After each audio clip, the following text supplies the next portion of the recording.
श्री गुरु ब्रह्म महिमालेख शरणम। श्री गुरु ब्रह्म महिमालेख शरणम।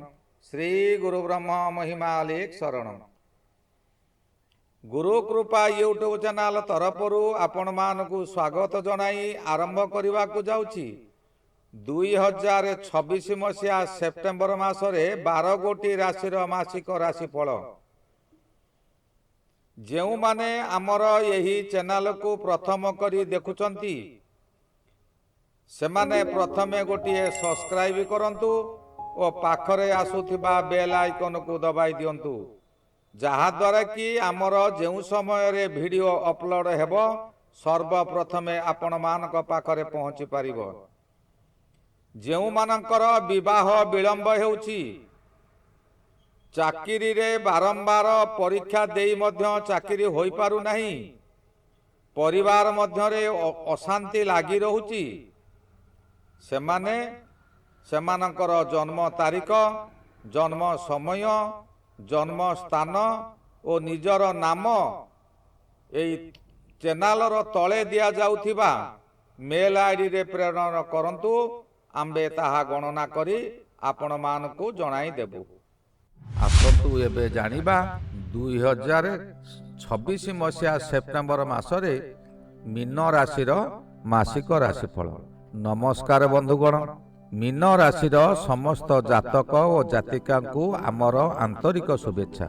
सेप्टेम्बर 2026 मास आपणक जीवन रे केउ परिवर्तन नहीं आसिबो।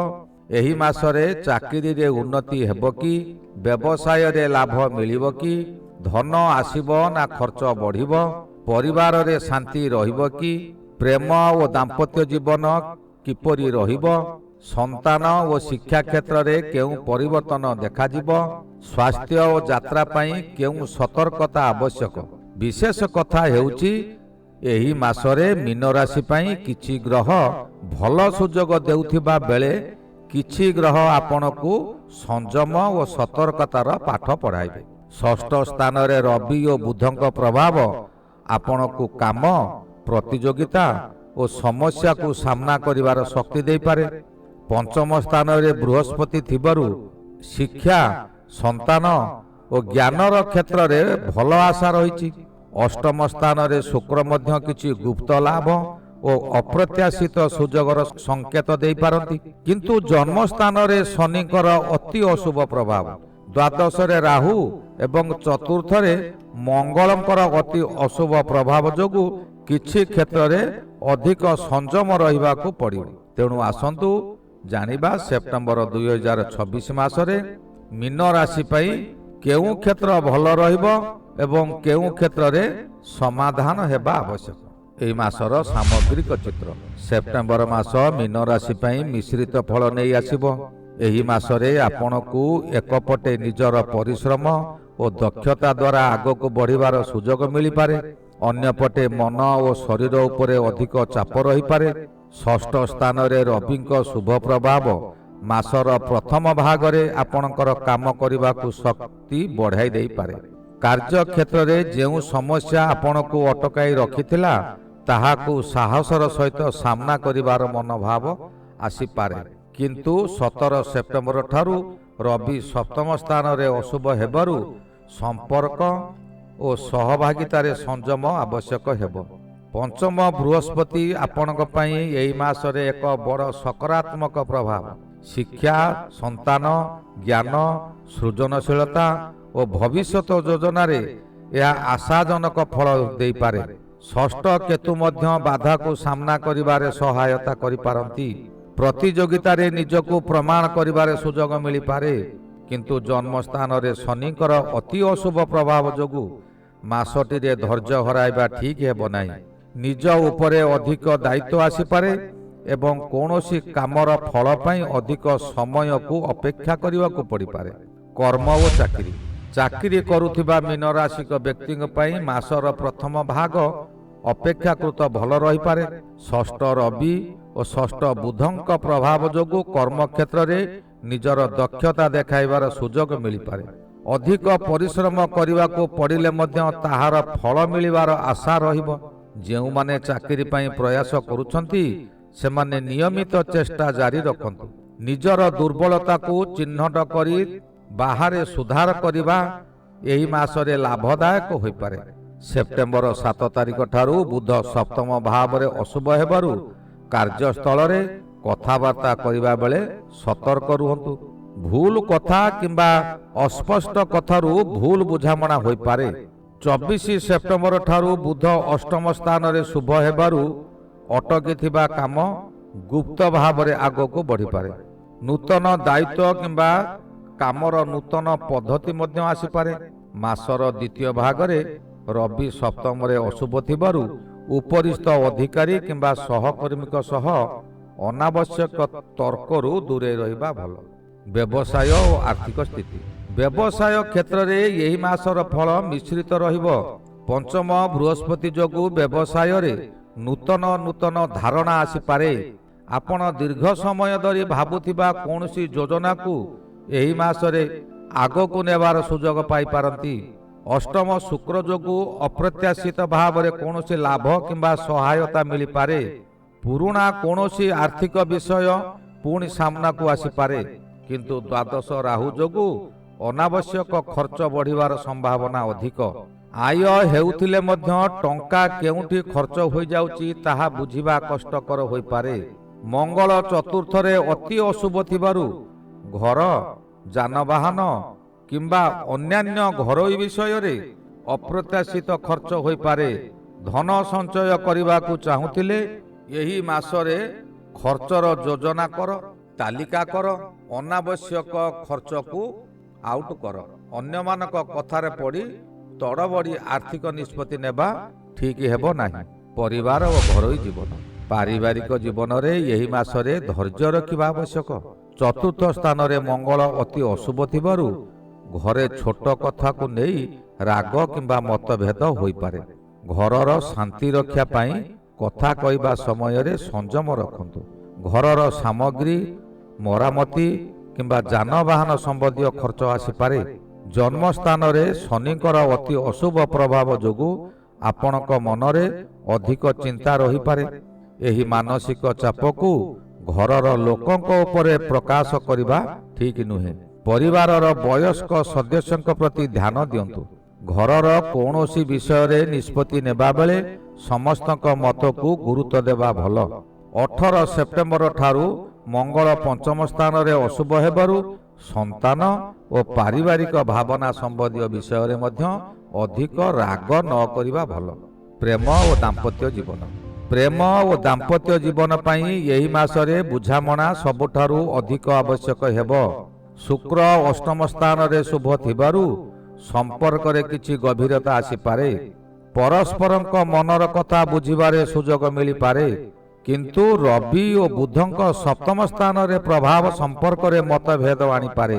ବିଶେଷ କରି 17 ସେପ୍ଟେମ୍ବର ପରେ ଜୀବନସାଥୀଙ୍କ ସହ କଥାବାର୍ତ୍ତା କରିବା ବେଳେ ଅହଙ୍କାର କିମ୍ବା ଜିଦ୍ଦି ଦେଖାଇବା ଠିକ୍ ହେବ ନାହିଁ। ଅବିବାହିତ ବ୍ୟକ୍ତିଙ୍କ ପାଇଁ ସମ୍ପର୍କ ସମ୍ବନ୍ଧୀୟ ନୂତନ ସୁଯୋଗ ଆସିପାରେ। କିନ୍ତୁ କୌଣସି ସମ୍ପର୍କକୁ ତଡ଼ବଡ଼ି ନିଷ୍ପତ୍ତି କରିବା ପୂର୍ବରୁ ଭଲ ଭାବରେ ବୁଝିବା ଆବଶ୍ୟକ। ବିବାହିତ ବ୍ୟକ୍ତିମାନେ ଛୋଟ କଥାକୁ ବଡ଼ କରନ୍ତୁ ନାହିଁ। ସମ୍ପର୍କରେ ଭରସା ଓ ସ୍ପଷ୍ଟ କଥାବାର୍ତ୍ତା ରଖିଲେ ଅନେକ ସମସ୍ୟା ଏଡ଼ାଇ ଦେଇପାରିବେ। ସନ୍ତାନ ଓ ଶିକ୍ଷା। ସନ୍ତାନ ଓ ଶିକ୍ଷା ପାଇଁ ଏହି ମାସରେ ପଞ୍ଚମ ବୃହସ୍ପତି ଏକ ଭଲ ପ୍ରଭାବ ଦେଉଛନ୍ତି। ଛାତ୍ରଛାତ୍ରୀମାନେ ପରିଶ୍ରମ କଲେ ଭଲ ଫଳ ପାଇପାରନ୍ତି। ନୂତନ ବିଷୟ ବୁଝିବାରେ କ୍ଷମତା ବଢ଼ିପାରେ। ଉଚ୍ଚ ଶିକ୍ଷା କିମ୍ବା ନିଜ ପସନ୍ଦର ବିଷୟ ନେଇ ନୂତନ ଯୋଜନା ମଧ୍ୟ ହୋଇପାରେ।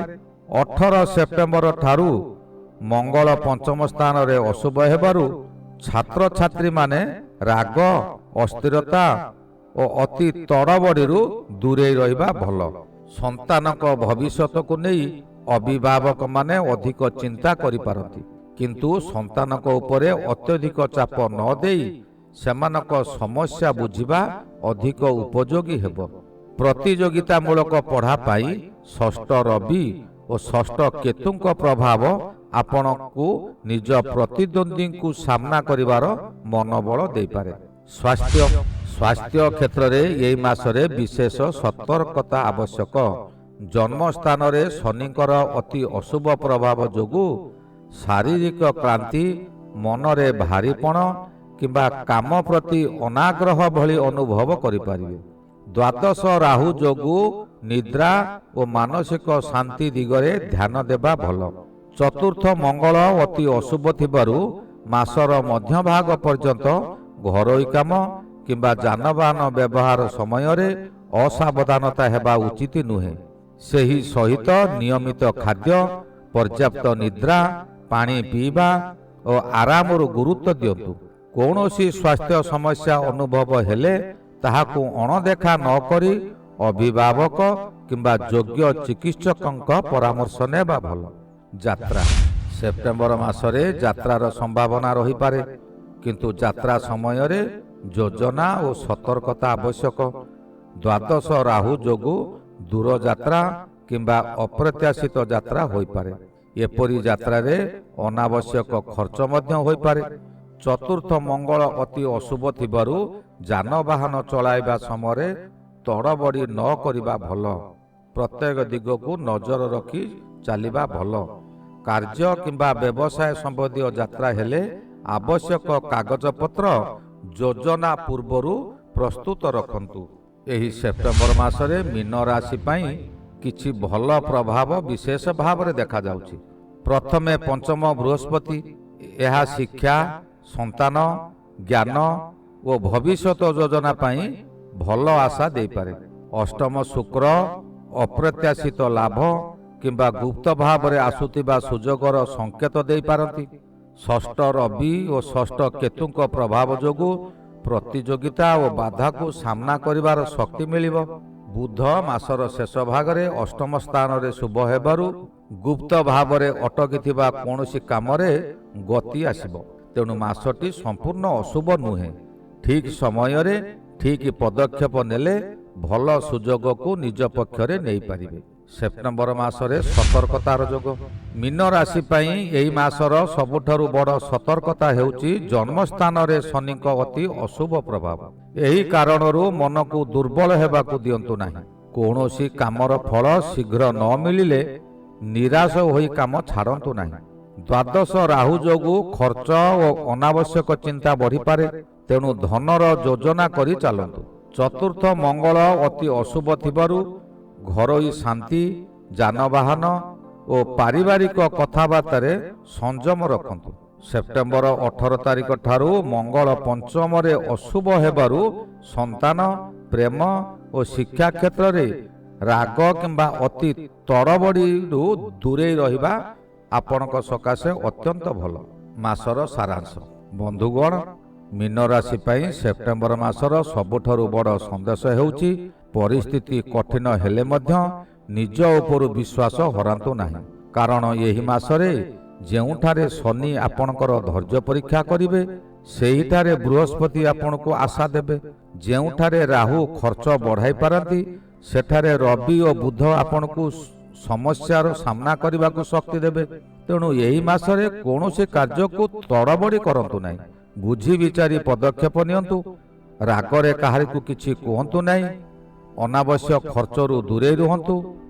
ନିଜ କାମକୁ ନିଷ୍ଠାର ସହିତ କରନ୍ତୁ ଏବଂ ଯେଉଁ ସୁଯୋଗ ଆସୁଛି ତାହାକୁ ଅବହେଳା କରନ୍ତୁ ନାହିଁ। ମନେ ରଖନ୍ତୁ, ଜୀବନର ପ୍ରତ୍ୟେକ ମାସ ସମାନ ହୁଏ ନାହିଁ। କେତେବେଳେ ସମୟ ଆଗକୁ ଆଗକୁ ନେଇଯାଏ ତ ଆଉ କେତେବେଳେ ସମୟ ଆମକୁ ଅଧିକ ଶକ୍ତିଶାଳୀ କରିବାକୁ ଶିଖାଏ। ସେପ୍ଟେମ୍ବର ମାସ ଆପଣଙ୍କ ପାଇଁ ଏହି ଦୁଇଟି ଅନୁଭବ ନେଇ ଆସିପାରେ। ଯଦି ଆପଣ ମୀନ ରାଶିର ଜାତକ କିମ୍ବା ଜାତିକା, ତେବେ ଏହି ମାସରେ ଗୋଟିଏ କଥା ନିଶ୍ଚିତ ମନେ ରଖନ୍ତୁ, ଧୈର୍ଯ୍ୟ ହରାଇବେ ନାହିଁ, ନିଷ୍ପତ୍ତିରେ ତଡ଼ବଡ଼ି କରିବେ ନାହିଁ ଏବଂ ନିଜ ପରିଶ୍ରମକୁ କେବେ ଛୋଟ ଭାବିବେ ନାହିଁ। ମୀନ ରାଶିର ସମସ୍ତ ଜାତକ ଓ ଜାତିକାଙ୍କ ଜୀବନରେ ସୁଖ, ଶାନ୍ତି, ସମୃଦ୍ଧି, ସଫଳତା ଓ ଭଲ ସମୟ ଆସୁ, ଏହି ଶୁଭକାମନା ସହିତ ଆଜି ପାଇଁ ଏତିକି। ପୁଣି ଆସିବା ଆଉ ଏକ ନୂଆ ରାଶିର ନୂଆ ମାସିକ ରାଶିଫଳ ନେଇ। ସେ ପର୍ଯ୍ୟନ୍ତ ନିଜର ଯତ୍ନ ନିଅନ୍ତୁ, ପରିବାରର ଯତ୍ନ ନିଅନ୍ତୁ ଏବଂ ସବୁବେଳେ ସକାରାତ୍ମକ ରୁହନ୍ତୁ। ଶ୍ରୀ ଗୁରୁ ବ୍ରହ୍ମ ମହିମା ଅଲେଖ ଶରଣ। ଶ୍ରୀ ଗୁରୁ ବ୍ରହ୍ମ ମହିମା ଅଲେଖ ଶରଣ। ଶ୍ରୀ ଗୁରୁ ବ୍ରହ୍ମ ମହିମା ଅଲେଖ ଶରଣ। ଶରଣ ଶରଣ।